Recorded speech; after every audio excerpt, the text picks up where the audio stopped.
Du bleu, du blanc et du rouge. Aucun doute, ces mascottes aux airs de sœurs jumelles nous vendent les couleurs de l'identité française. Il y a la petite, aux yeux malicieux, toute dents dehors, et puis la grande, plus sage, drapeau au vent. C'est avec cette vidéo que ces bonnets phrygiens sur pattes ont été rendus publics le 14 novembre 2022, un peu plus de 600 jours avant le début des JO 2024. Et c'est précisément cette image qui a été fournie à la presse du monde entier. Pour la première fois dans l'histoire des Jeux Olympiques, la mascotte est un bonnet. Et pas n'importe lequel, le bonnet phrygien, qui coiffait les sans-culottes pendant la Révolution française. Le voici en 1830, sur le célèbre tableau d'Eugène Delacroix, La liberté guidant le peuple. Mais que reste-t-il de cet objet dans nos mascottes? La forme avec la pointe qui retombe et les deux cache-oreilles qui constituent les bras des personnages. La couleur aussi, même si le rouge des mascottes est plus vif que l'original. Et puis leurs yeux qui évoquent les cocardes tricolores. Ces insignes en tissu remontent aux premières heures de la Révolution. Au coin des yeux de nos mascottes, deux petits fanions, bleu, blanc, rouge. Justement, ils accompagnent traditionnellement ces cocardes. Jeux Olympiques oblige, il fallait aussi quelques attributs sportifs à nos personnages. Des baskets blanches aux lacets tricolores pour la mascotte de gauche, une basket rouge et une prothèse de jambe pour celle qui incarne les Jeux paralympiques. Et c'est la première fois qu'une mascotte est représentée avec un handicap. Tout le travail autour de la basket, chercher une basket qui ne soit pas trop référencée à des marques de basket non plus, donc trouver une sorte de basket hybride. Joachim Ronsin est directeur artistique. Il raconte la création de ces mascottes et le choix de ce visuel en 3D pour les dévoiler. On l'a choisi en 3D parce qu'il y avait cette idée de représenter au mieux la texture, mais aussi la forme du bonnet. Donc c'était important pour nous d'installer déjà, dans un premier temps, cette mascotte avec ce visuel 3D.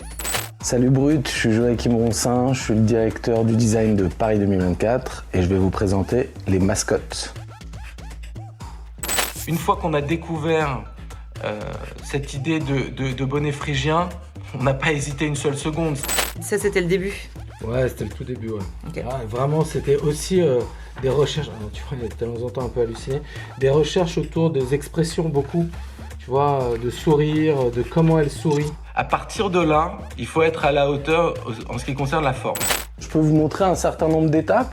On a beaucoup travaillé autour justement des yeux, de comment les yeux allaient bouger, toutes les différentes attitudes sur notamment le ruban qui est à côté des yeux. On a allongé un peu le haut du bonnet pour y ajouter les cocardes. Et les cocardes, finalement, la cocarde qui est au-dessus, sur le bonnet phrygien naturellement, on l'a tourné et c'est devenu un œil. Et à travers ça, comment on va venir exprimer un certain nombre de sentiments, que ce soit quand le ruban il est plus bas, elle est un peu plus triste, mais quand le ruban est un peu plus haut, justement, c'est peut-être un peu plus heureux, un peu plus joyeux. Il y a une planche autour de la bouche. La forme de la bouche, c'est important parce qu'on a aussi réfléchi à ce qu'il y a des dents, à ce qu'il n'y a pas de dents.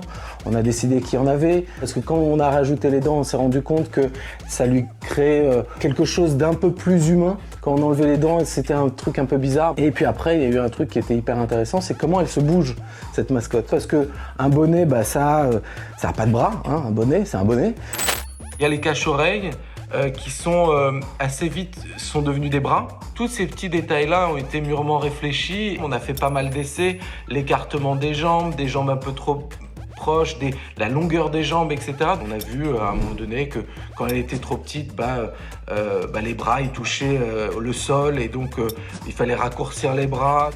Dans la réflexion aussi de ces mascottes olympiques et paralympiques, il était important pour nous aussi qu'elles soient non-genrées. On n'a pas forcément voulu que ce soit un garçon ou une fille, on n'y voyait pas forcément d'intérêt, on ne voyait pas vraiment l'histoire qu'on pouvait raconter derrière tout ça. Nous, le fait que ce soit un bonnet phrygien, c'est non-genré, on n'allait pas en faire un sujet. Je trouve que à certaines éditions, la mascotte olympique était bleue, la mascotte paralympique était rose. C'était pas quelque chose qu'on voulait appuyer, on voulait au contraire sortir de ce schéma-là.